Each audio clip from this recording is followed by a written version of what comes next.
After 59 games, the Pittsburgh Steelers now have a 400-yard plus game under their belt on offense. Kenny Pickett throws to 9 different receivers, moving this offense up and down the field with a great balance of run and pass.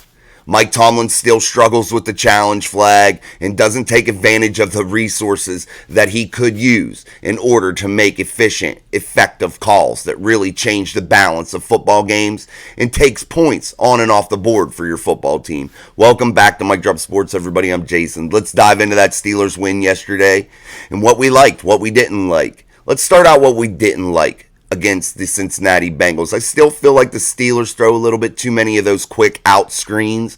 I think they need to utilize a little bit more of that quick underneath game and try to dump the ball there just as a mix-up. I'm not saying you abandon the screens totally, the quick outs, but I do say that you need to mix it up a little bit. I still don't like that they run on every down and long distance situation. I think that could be a problem. I think sometimes you need to mix it up. But I think the Steelers offense was definitely heading in the right direction yesterday. Kenny Pickett only missed a couple receivers, and some of those, I got to say, were due to the pressure that the offensive line allowed, but they played an, in general, better game. The offensive line did anyway, and Kenny Pickett did also. So you can't really complain about what the Steelers offense did yesterday except for the amount of points that they didn't put up, the lack thereof points that they didn't get yesterday. And the Steelers really need to fix that issue, and they need to capitalize. When you get down inside the red zone, you have to finish drives, and that's where the Steelers now find themselves needing to correct that issue. The Steelers really need to take a look at how they run this red zone offense, not abandon the run down there, really try to do some different things and try to mix things up, and I think they did a good job under Eddie Faulkner and Mike Sullivan yesterday, mixing up formations, mixing up motions, running different plays out of different formations that they haven't all season. If you saw the Pittsburgh Steelers, they would come out in these heavy run packages, but they would dare them to stop the run, the Cincinnati Bengals, and tell them, hey, we're going to run it. But yet the Steelers would do what? They would pass the ball out of that package. And that's what we preached all week last week, that the Steelers needed to run more heavy packages, utilizing that tight end room. And what does that do for Kenny Pickett? It builds his confidence. It allows him to be versatile out of that formation. It allows him to check in and out of run and pass. It allows him to be able to be more comfortable in doing things in certain situations. Kenny Pickett found himself yesterday going to his tight end, Pat Freiermuth, many times. Pat with over, 120 yards, I think, in the air. That's a big performance for a guy that's been basically non-existent this year. Yes, he's dealt with some injuries, but you now get him back in producing. He had that touchdown in Las Vegas, but he's been basically non-existent this whole season. And now that the Steelers have figured out, hey, maybe we can utilize this tight end room. Maybe we can go with them a little bit. I think that it's going to pay big dividends moving forward for the Pittsburgh Steelers. And then you look at that run game yesterday. It isn't the same guy every week. Najee Harris yesterday with 99 yards on the ground. Big, tough runs. Running like he should. Instead of hopping around, instead of trying to hurdle people, Najee Harris ran yesterday like a big body 240-pound running back. And that helps out the run game. And when you're playing for a guy like Eddie Faulkner, these guys probably want to run through a wall for him. He's a good motivator. You heard Kenny Pickett, though, in the post-game presser say you can have all the rah-rah speeches you want and still go out there and get blown out. You still got to execute. And I know that's true. That is true. But motivation and momentum is a real thing, no matter if anybody wants to admit it or not. And I felt the Pittsburgh Steelers found that motivation and that momentum yesterday, in which they needed, because they really lost it in Cleveland with that tough, heartbreaking 13-10 loss. Now that the Steelers moved to 7-4, the road becomes a little bit less narrow for them. Now they're going down a road here where they're facing the Cardinals, they're facing the Patriots, the Colts, the Seahawks, and they look toward that final game against the Baltimore Ravens, one more against the Bengals, to where this division could really come down to Week 18. It could really, truly come down to that. And the Pittsburgh Steelers are now in a position to prepare themselves for that. Offensively, they started that process yesterday with big time improvements. And there's not much more you can ask except for maybe scoring and capitalizing on some of those plays. And I thought that they were pretty close. So the Pittsburgh Steelers really found their mojo yesterday. They really, really did, in my opinion. At least offensively, they looked like they made some improvements. And if you're a Steelers fan, that's what you've been asking for all year. You've been asking, hey, can you gain some yards? Can you have some resemblance of a NFL offense? And I felt like they did that, passing over the middle, trying to hit their receivers deep, George Pickens, Deontay Johnson. There's that one touchdown Deontay should have had if Mike Tomlin would have challenged it, but we're going to get to that poor challenging or his poor way of analyzing plays that should be challenged. But the Steelers yesterday went out and they kind of just played loose and free, and that's what they needed to do on offense. I did see something with Deontay Johnson. Some people say it's a non-issue, but when you give zero effort on a play, I think that that's an issue. When you don't even attempt to block your guy, that's an issue. When there's a fumble that happens right in front of you and you don't even attempt to go after the ball or the recovering defender, there's an issue. And that's acting like a baby. That's acting like a real asshole. And I like Deontay Johnson, and I don't ever see him acting like that. Really, I always feel like he's a good team guy. But whenever the last couple weeks you had the reports of him arguing with Minka, I can strike that off to his teammates, and that it is what it is. Like, that's what happens when you're a competitor. But this week, when I saw that play where Jaylen Warren fumbled the football and Deontay Johnson gave zero effort, and you're getting paid $18 million a year, and you give zero effort, there's a real problem. And if I were Mike Tomlin, your ass would be on the bench, and I don't care if we lose the football game. You're making $18 million a year to do what? To not give any effort? I'm sorry now, Deontay Johnson. There's a real problem, and you need to figure it out, and you need to grow up, and you need to get your mind right, because that was absolutely a ridiculous play, and there's no excuse. There's nothing anybody could say to make it any better, to change it, to sugarcoat it, nothing. That was a horrible horse shit play by Deontay Johnson, and I'm going to say it here on the channel over and over if I have to. Deontay Johnson was wrong. And that's a thing that you do that sets an example for a young receiver like George Pickens that makes him maybe act out. That sets an example that it's okay to be an asshole. That it's okay not to give effort.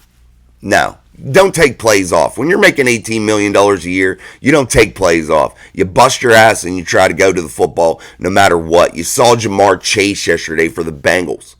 He didn't quit on the football, and he had 2 big catches because of it. That's the type of player you want at the receiver position, because anything can happen. The ball's tipped up in the air. Go after the football. Be aggressive. And actually give a shit. Just because you get in your feelings doesn't mean that you should just quit on your team, quit on the play. You're out there supposed to block a guy. What if that one block would have sprung Jaylen Warren for a big touchdown? After you had already dropped a touchdown. Well, maybe dropped the touchdown depending on the challenge. But still, hey, Deontay Johnson, apply some damn effort. And I don't like to usually get on the soapbox and cuss and get crazy on here, but that play really struck a nerve with me. And yesterday, that play really had me thinking that they should trade Deontay Johnson and get him up out of Pittsburgh as quickly as possible the next available time that they could do it. Because that's an absolute ridiculous action by a real veteran leader on this football team. And that's enough of that. But again, guys, Steelers offense looked better, looked good, gained over 400 yards. Matt Canada's terror, his reign of terror, is now over after 44 games. And on the 45th game, that game to wear his first game out, the Steelers come out and they gain over 400 yards. Was Matt watching?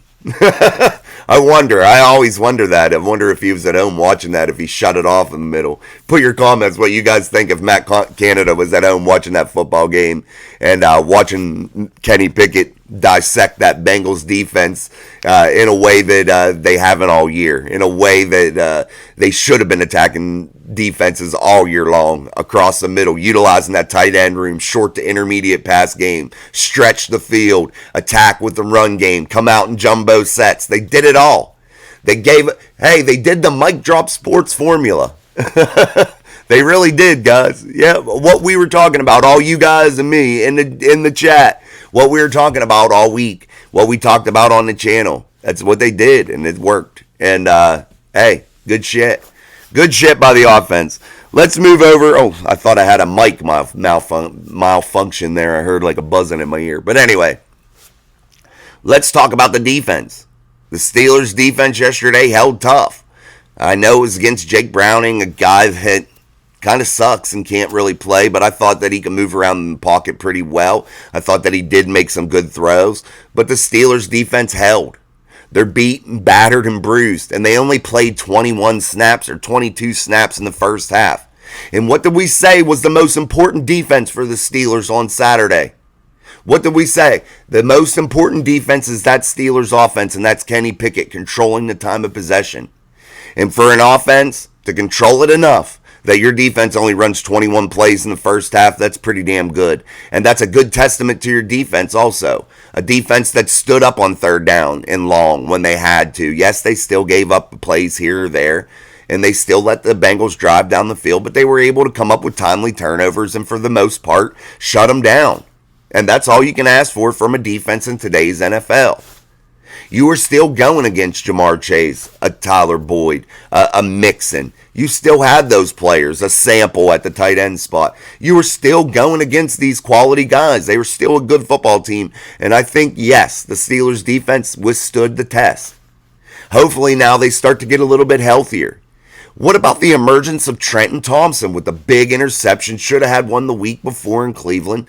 But hey, Trenton Thompson came to play ball. Got a big pick. I thought he was flying around. He was in that kind of Minka role, moving all around the field. What more can you ask from a guy that was just on the practice squad not long ago? Trenton Thompson played a hell of a ball game, and we need to give him 2 thumbs up, man. Trenton Thompson really came to play, and that's big for the Pittsburgh Steelers, especially when you're struggling with so many injuries. A guy that you know you can insert in there and is going to get the job done and will come downhill and hit. Come downhill and make some interceptions and really play tough. And that's what you need. I thought Joey Porter Jr. played really well yesterday. I thought there were some tip balls that Jamar Chase caught that if they would have went the other way and the Steelers could have got their hands on them, this score looks even way more different than what it does. And the Pittsburgh Steelers even looks better on defense. But I thought, in general, this Steelers defense applied great pressure up front. Keanu Benton, Cameron Hayward played really, really well. Larry Ogunjobi, batting balls, played really, really well. TJ Watt, Alex Highsmith played really well. TJ Watt with 2 sacks. And what about the young stud Nick Herbig? That play he made where he was in coverage and he recognized to rush in a situation that warranted the rush. He knew he had help behind him. He knew he had Browning on the run. And he went ahead and he laid the smack down on him and he really hit him hard and got a big time sack. And that applies big energy to a football team and really, really changes the tone of a game. And if you're Nick Herbig, that's a 5-star play, son. That is a 5-star play and that is big. And we got to give kudos to Nick Herbig. That was amazing play. Also, guys, let's talk a little bit about the special teams. I thought Presley Harvin played better. I thought Boswell played consistent, almost missed that one, but he didn't. So almost only counts in horseshoes and hand grenades, as they say. But Boswell stayed consistent. Presley Harvin had a way better game than he has been having. So he may be back on track. Hopefully he can remain consistent because that's his biggest thing is inconsistency. And let's get to the big topic that I wanted to talk about. And that is Mike Tomlin with these challenge flags, guys. He doesn't know when to throw them. He's looking to rely on a scoreboard replay in an opposing team's stadium to be able to determine whether he's going to throw a challenge flag. You got to get real, man. There's too much technology. Way too much. There's too many resources at your fingertips to be relying on primitive, old-school bullcrap like that. Mike Tomlin has to be better in that situation. That takes 6 points off the board for your offense in a game to where it wasn't that big of a points differential, to where you needed those 6 points. That 6 points makes a big difference in that football game. You score that 6 points there, Perhaps your team starts to get on a real roll. Perhaps that cracks the code, on passing touchdowns to where it gets this team rolling. You need to get those types of plays. And if they're available to get, you need to get them. And you need to have some professional guys, some guys that really know how to analyze tape, that are really good at rules, and really break things down and come and travel with you. Have them up in the booth for where they can ring in whether you should challenge a play or not. That's what you need. There's just too many resources. And if you're Mike Tomlin, this is a foolish decision. And I heard one of the shows say after the game, well, Mike Tomlin said that the upstairs didn't get to look at it quick enough.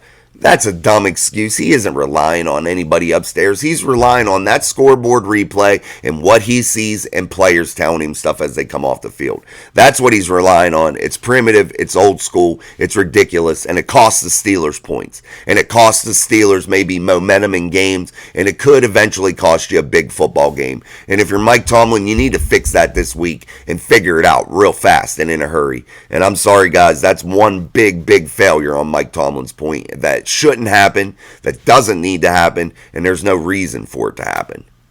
All right, guys, let's get off our soapbox. We're going to be diving into the Arizona Cardinals this week. This is a big game for the Steelers, another one.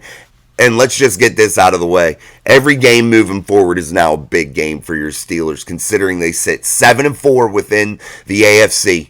This is big. They sit in the division pretty nice. The Browns lost to the Broncos. I can't remember if the Ravens lost. I don't think they did.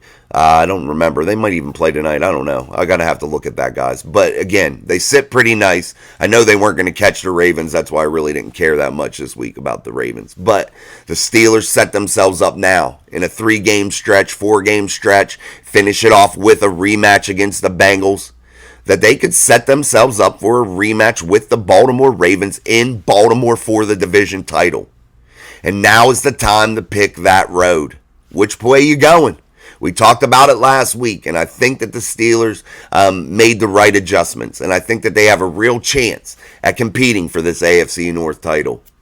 All right, guys, we'll break it down. I thank you again for watching. Thank you for everybody that came over to the live stream post-game Steelers yesterday. Thank you for all your support, liking the videos and everything like that. Keep your comments coming. I love them. They're awesome. Keep giving me your input on this Steelers team. Let me know what you thought about Mike Tomlin's challenging play ability, his process and that. I want to hear what you guys have to say. And I also want to hear what you thought about the Steelers offense and how you think they're going to do moving forward. Are they going to be able to continue to progress? Did we just see something that was a one-off against the 30th ranked defense in the NFL? We'll see. But I liked what they did in general yesterday. So continue to like them, the videos. Continue to subscribe if you're not subscribed. And keep coming back to Mike Drop Sports. Daily Steelers content every day. I'm your boy Jason. Till next time, peace.